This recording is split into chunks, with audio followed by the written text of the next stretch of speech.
ધોરણ 12 ફિઝિક્સના પ્રથમ ચેપ્ટરમાં last time વિદ્યુતભારોના મૂળભૂત ગુણધર્મોની વાત કરેલી હતી.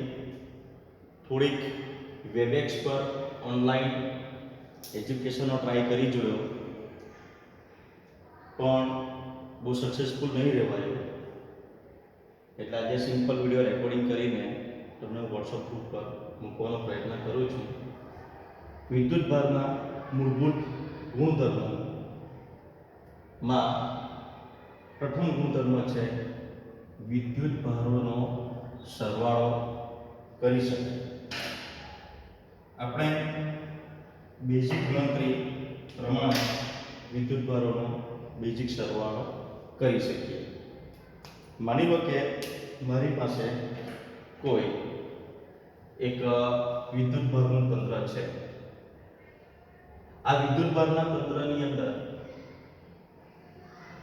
સપોઝ એક પ્રોટોન બહારથી એ વિદ્યુતભારના તંત્રમાં એક બીજો ઇલેક્ટ્રોન લઈ આવ્યા, ફરી પાછું એક ઇલેક્ટ્રોન લઈ આવ્યા, ફરી પાછું એક પ્રોટોન લઈ આવ્યા. તો પ્રોટોન અને ઇલેક્ટ્રોનનો વિદ્યુતભારનું મૂલ્ય એક સરખું છે, 1.6 × 10⁻⁹ કુલમ.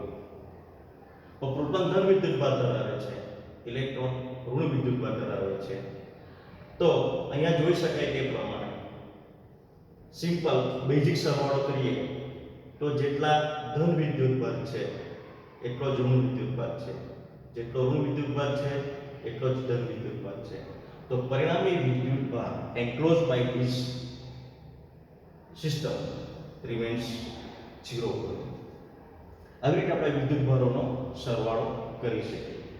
માની લો કે આને બદલે મારી પાસે કોઈ બીજું તંત્ર એવી રીતનું આપણે અત્યારે વિચાર કરીએ કે અહીંયા તમને જે ઉદાહરણ આપ્યું છે એ ઉદાહરણ મુજબ જો જોઈએ તો વિદ્યુતભારના કોઈ તંત્ર +1 यानी કે એક પ્રોટોન છે, +2 यानी કે બીજા બે પ્રોટોન છે, -3 यानी કે 3 ઇલેક્ટ્રોન છે, ઇલેક્ટ્રોન નેગેટિવ ચાર્જ પાર્ટિકલ, +4 यानी કે બીજા 4 પ્રોટોન છે, અને -5 એટલે બીજા 5 ઇલેક્ટ્રોન છે. તો એ સમજી શકાય તે પ્રમાણે 2 ને 3 ને 4 7 પ્રોટોન, 5 ને 3 8 ઇલેક્ટ્રોન. પ્રોટોનો અને ઇલેક્ટ્રોનનો વિદ્યુતભાર એક સરખો છે. એટલે સાદો સરવાળો કરીએ તો 7 - 8. આમ જોવા જઈએ તો 7 + -8 કરી શકાય. તો આપણને જવાબ મળશે -1. અને -1 શું મળવાનું? ત્યાં તો અહીંયા આપણે ઇલેક્ટ્રોન લખી શકીએ. ઇલેક્ટ્રોનની સંખ્યા વધારે છે તો -1 ઇલેક્ટ્રોન. અર્થાત આ વિદ્યુતભારના તંત્રમાં આ બધાનો બેઝિક સરવાળો કરવાથી છેલ્લે એક ઇલેક્ટ્રોન રહી જાય છે એવું સમજી શકાય. એટલે વિદ્યુતભારના તંત્ર વડે ઘેરાયેલો કુલ વિદ્યુતભાર અહીંયા એક ઇલેક્ટ્રોન જેટલો છે ગણતરી કરી શકાય. તો આપણે આ રીતે વિદ્યુતભારોનો સરવાળો કરી શકીએ. આ એનો પ્રથમ ગુણધર્મ છે.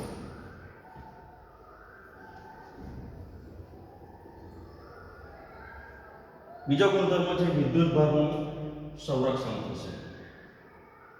વિદ્યુતભારનું સંરક્ષણ થાય એનો મતલબ એવો છે કે ઇનિશિયલી ચાર્જ અને after some process final charge remains equal.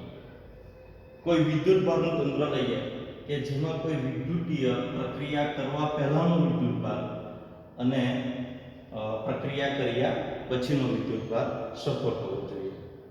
એક વસ્તુ ખાસ ધ્યાનમાં રાખવાની છે આપણે અહીંયા આગળ કે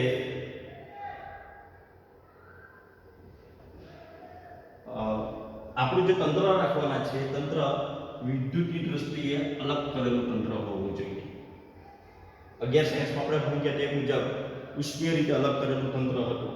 અહીંયા આપણે વિદ્યુતની દ્રષ્ટિએ અલગ કરેલું તંત્ર રાખવાનું છે.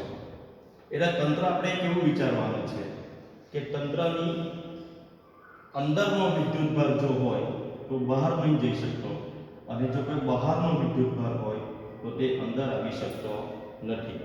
આખું આઇસોલેટેડ છે, વિદ્યુતની દ્રષ્ટિએ અલગ કરેલું તંત્ર છે. તો હવે વિદ્યુતની દ્રષ્ટિએ અલગ કરેલા તંત્રની અંદર કોઈ પણ પ્રક્રિયા થાય, વિદ્યુતની દ્રષ્ટિએ અલગ કરેલું તંત્ર હોવું જોઈએ. કોઈ પણ પ્રક્રિયા થાય તો એની અંદર પ્રક્રિયા કરવા પહેલાનો વિદ્યુતભાર અને પ્રક્રિયા કર્યા પછીનો વિદ્યુતભાર, એટલે કે તંત્રની અંદર રહેલા વિદ્યુતભારોનો બેઝિક સરળ જ આપણે જોઈ ગયા એ મુજબ એ સરખો જ રહેવાનો છે. અને આપણે કોઈ બીજી રીતે પણ સમજી શકીએ. માની લો કે મારી પાસે કોઈ એક કાચની પેટી છે, અને આ કાચની પેટી એ વિદ્યુતની દ્રષ્ટિએ અલગ કરેલું તંત્ર છે. હવે આની અંદર હું એવી જ પ્રક્રિયા કરી શકું કે જે વિદ્યુતભારની દ્રષ્ટિએ અલગ કરેલું હોય એવું આપણે વિચારી શકીએ. ફોર એક્ઝામ્પલ, અત્યારે કાચની પેટીની અંદર સમાયેલો કુલ વિદ્યુતભાર initially charge is equal two 0 છે. કોઈ પ્રક્રિયા કરી નથી, અથવા પ્રક્રિયા કરવા પહેલા આ કાચની પેટીની અંદર સમાયેલો કુલ વિદ્યુતભાર 0 છે. હવે હું આ કાચની પેટીમાંથી આલ્ફા પાર્ટિકલને પાસ આઉટ કરી શકીશ નહીં, કારણ કે alpha particle itself 2Ag4 helium particle, અને એ પોઝિટિવ ચાર્જ પાર્ટિકલ છે. સિમિલરલી આવી જ કાચની પેટીમાંથી હું કોઈ બીટા પાર્ટિકલ, જો કે બીટા બે ટાઈપના આવે, એક બીટા માઇનસ અને બીજું બીટા પ્લસ. બીટા માઇનસ એટલે -1e0, this just electron particle, અને બીટા પ્લસ એટલે +1e0, it is just positron particle. આને આપણે ગણીશું ઇલેક્ટ્રોન, અને આપણે કહેવાના છે પોઝિટ્રોન. અને આ બંને એકબીજાના એન્ટી પાર્ટિકલ્સ છે. કહેવાનો મતલબ એમ થાય કે જેટલો વિદ્યુતભાર ઇલેક્ટ્રોનનો એટલો જ વિદ્યુતભાર જેટલો ઇલેક્ટ્રોનનો એટલો જ વિદ્યુતભાર પોઝિટ્રોનનો. બંનેનું દ્રવ્યમાન પણ સરખું રહેશે. Mass of electron is equal to mass of positron. પણ ઇલેક્ટ્રોન માટે એનો જે ચાર્જ -1.6 10⁻⁻⁹ કુલમ આવશે, જ્યારે પોઝિટ્રોનનો ચાર્જ આવશે +1.6 × 10⁻⁻⁹ કુલમ. અહીંયા ખાસ યાદ રાખવાનું છે કે આ પોઝિટ્રોન જે ખરો એ પ્રોટોન નથી. પોઝિટ્રોન એ ઇલેક્ટ્રોનનો એન્ટી પાર્ટિકલ છે. તો સમજવાનું છે મિત્રો આપણે એ પ્રમાણે કે કાચની પેટી ઇલેક્ટ્રિકલી આઇસોલેટેડ સિસ્ટમ કરેલી હોવાને કારણે કાચની પેટીમાંથી હું બીટા પાર્ટિકલને પણ પાસ કરાવી શકીશ નહીં, કારણ કે બીટા પાર્ટિકલ ઇટસેલ્ફ ક્યાં તો નેગેટિવ ચાર્જ પાર્ટિકલ રહેશે, ક્યાં તો પોઝિટિવ ચાર્જ પાર્ટિકલ રહેવાના છે. એટલે કોઈ પણ વિદ્યુત ભારને હું આમાંથી પાસ કરાવી શકીશ નહીં. તો મારે પ્રક્રિયા કરવી હોય તો શું કરવાનું? તો કે પ્રક્રિયા કરવા માટે અહીંયા મારે જે ચાર્જ લેસ પાર્ટિકલ હોય કે કોઈ એવું રેડિયેશન, કોઈ વિકિરણ લઈ લઈએ આપણે, તેવા વિકિરણનો વિચાર કરીએ. માની લો કે આ કાચની પેટી છે, ઇલેક્ટ્રિકલી આઇસોલેટેડ છે. Before process total charge enclose by that system remains 0. હવે જો આમાંથી હું કોઈ ગેમા રે, એ વિદ્યુત ચુંબકીય તરંગ છે, અને વિદ્યુત ચુંબકીય તરંગ જે ખરું અહીંયા એ ચાર્જ લેસ છે, કોઈ પોઝિટિવ કે નેગેટિવ ચાર્જ પોઝેસ કરતું નથી. એને જ્યારે મને પાસ કરવામાં આવશે ત્યારે અહીંયા પેર પ્રોડક્શન જોવા મળશે. એ વિકિરણ બે ભાગમાં ડિવાઈડ થઈ જશે, એક ઇલેક્ટ્રોન અને બીજું પોઝિટ્રોન. તો આ પ્રોસેસને મારે કહેવાની છે અહીંયા આગળ પેર પ્રોડક્શન. આ પેર પ્રોડક્શનનો મતલબ એવો થયો કે સમાન મૂલ્યના અને વિજાતીય વિદ્યુતભાર અહીંયા એનું પ્રોડક્શન ઉત્પન્ન થયા, અને યુગ્મ જનિત પણ કહેવામાં આવે છે. તો સમાન મૂલ્યના અને વિજાતીય વિદ્યુતભાર ક્યાં ઉત્પન્ન થશે, અથવા તો એવી પ્રોસેસ કરી શકાય કે સમાન મૂલ્યના અને વિજાતીય વિદ્યુતભારનું ડિસ્ટ્રોય થાય. એટલે વિદ્યુતની દ્રષ્ટિએ અલગ કરેલા તંત્રમાં માત્ર એવી જ પ્રક્રિયા કરાવી શકાય કે જેમાં સમાન મૂલ્યના અને વિજાતીય વિદ્યુતભારને ઉત્પન્ન કરાવી શકાશે, કે તો સમાન મૂલ્યના અને વિજાતીય વિદ્યુતભારને તમે નાશ કરાવી શકો. આ પ્રક્રિયા કર્યા પછી પણ આફ્ટર પ્રોસેસ અહીંયા કુલ વિદ્યુતભાર કેટલો થઈ જવાનો 0, કારણ કે આ બંનેનો મૂલ્ય સમાન છે, એક નેગેટિવ છે એક પોઝિટિવ છે. ફરી પાછો આપણે બેઝિક સરવાળો કરીશું તો 0 થઈ જશે. ટૂંકમાં QI before process અને QF after process remains equal. So QI is equal to QF. અહીંયા વિદ્યુતભારનું સંરક્ષણ થયું છે એમ આપણે ગણી શકીએ. ત્યારબાદ વિદ્યુતભારના મૂળભૂત ગુણધર્મોની અંદર વિદ્યુતભારનું ક્વોન્ટમીકરણ, ત્રીજો ગુણધર્મ. અહીં આપણે 3 ગુણધર્મ જોયા. પહેલો ગુણધર્મ સરળ કરી શકાય, બીજો વિદ્યુતભારનું સંરક્ષણ થશે અને ત્રીજો ગુણધર્મ ખૂબ અગત્યનો વિદ્યુતભારનું ક્વોન્ટમીકરણ. વિશ્વમાં મળી આવતો વિદ્યુતભારનો કુલ જથ્થો, એ કુલ જથ્થો જે ખરો એ મૂળભૂત વિદ્યુતભાર આપણે જે ઇલેક્ટ્રોનને લીધેલો છે મૂળભૂત વિદ્યુતભારના પૂર્ણ ગુણાંકના રૂપમાં જ રહેશે. m એ ઇન્ટીજર વેલ્યુ મળશે આપણને. પૂર્ણાંક એ પૂર્ણાંક મૂલ્ય મળશે. n ની વેલ્યુ 1 2 3 4 up to so કંઈ પણ હોઈ શકે, પણ n never be like 1.5 or 1.25 or 1.4 to અપૂર્ણાંક નહીં હશે. અપૂર્ણાંક નહીં હશે, એ માત્ર પૂર્ણાંક હશે. તો મૂળભૂત વિદ્યુતભારના પૂર્ણ ગુણાંકમાં જ હોય વિશ્વમાં મળી આવતો વિદ્યુતભારનો કુલ જથ્થો. આનો એકમ આપણે કુલમ લેવાનો છે C. તો અને વિદ્યુતભારનું ક્વોન્ટમીકરણ છે થયું છે એવું સમજવાનું છે. હવે આ વિદ્યુતભારનું ક્વોન્ટમીકરણ 10 10 મીટરની અવધિ માટે પણ સાચું થયેલું છે. એટલે આપણે જ્યારે કોઈ પણ પદાર્થનો વિચાર કરીએ ત્યારે એ પદાર્થને આપણે ડિસેક્શન કરતા જઈએ તો પદાર્થની અંદર અણુનો વિચાર કરીશું, અણુની અંદર પરમાણુનો વિચાર કરીશું અને પરમાણુનું કન્સ્ટ્રક્શન જોઈશું આપણે.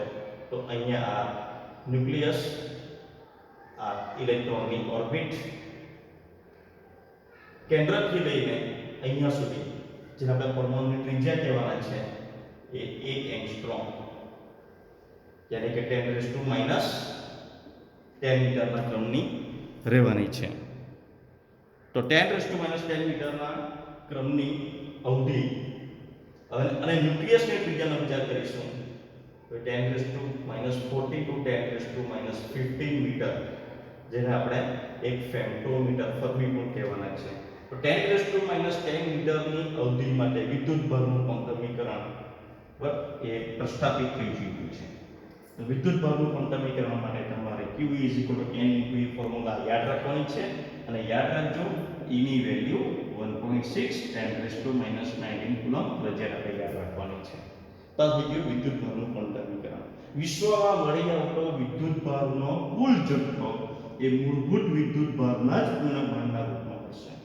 હવે વિદ્યુતભારનું ક્વોન્ટમીકરણને આપણે ન્યુક્લિયસની અંદર ન્યુક્લિયસ જે ખરું એ ન્યુક્લિયસનું બંધારણ આપણને ખબર છે કે જેમાં પ્રોટોન હોય છે, ન્યુટ્રોન હોય છે. પ્રોટોન પોઝિટિવ ચાર્જ પાર્ટિકલ હોય છે, ન્યુટ્રોન ચાર્જ લેસ છે. તો પ્રોટોન અને ન્યુટ્રોનનું બંધારણ કેવી રીતનું બને છે કે જેમાં ફરી પાછું આપણને Q n × E નું ફોર્મ મળે. થોડીક એની ચર્ચા કરી લઈએ.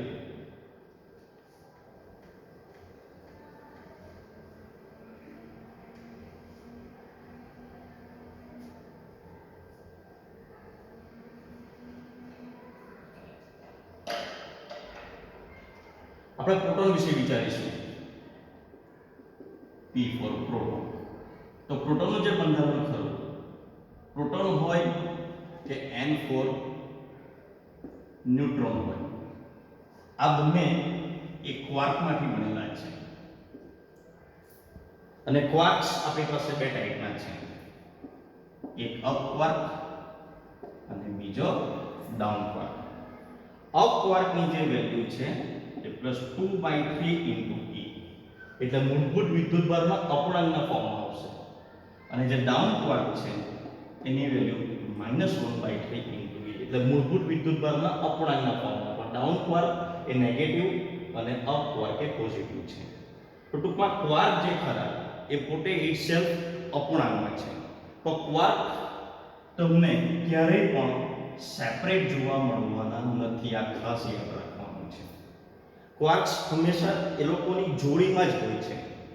અને અહીંયા પ્રોટોન અને ન્યુટ્રોન માટેની જે જોડી છે ક્વાર્કની એ UUD, એટલે બે અપ અને એક ડાઉન ક્વાર્ક, આ ત્રણ ભેગા થાય ત્યારે એક પ્રોટોન મળશે.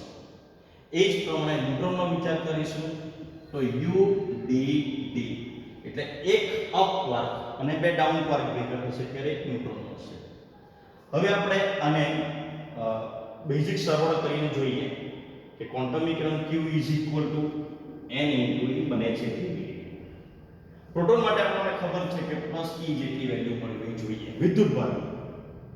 નો doubt mass of proton is not equal to mass of electron, but charge of proton is equal to charge of electron. આ યાદ રાખવાનું છે. આપણે અત્યારે ચાર્જનો વિચાર કરતા છે, માસનો વિચાર નથી કરતા. તો U + 2/3 × E, again U + 2/3 × E, જે આપણે વિદ્યુતભારનો સરવાળો જોતા છે તેની વિચાર કરીએ, અને ડાઉન -1/3 × E. સરવાળો કરવાથી 2 ને 2 4 ઓછા 1 3/3 × E is equal to E. તો આપણને પ્રોટોનનો ચાર્જ મળી ગયો. એટલે Q is equal to n × E પ્રમાણે એની વેલ્યુ 1 મળી, એટલે Q is equal to E મળી ગયો. તો અપૂર્ણાંક સંખ્યા મળી ગયા. પ્રોટોન આ રીતે બને છે. ન્યુટ્રોનનો વિચાર કરીશું તો U યાની કે +2/3 × E against D -1/3 × E, once again D down quark 1/3 × E. તો 2 ઓછા 1 1 1 ઓછા 1 0/3 × E is equal to 0 × E is equal to 0. તો ન્યુટ્રોન એ ચાર્જ લેસ પાર્ટિકલ.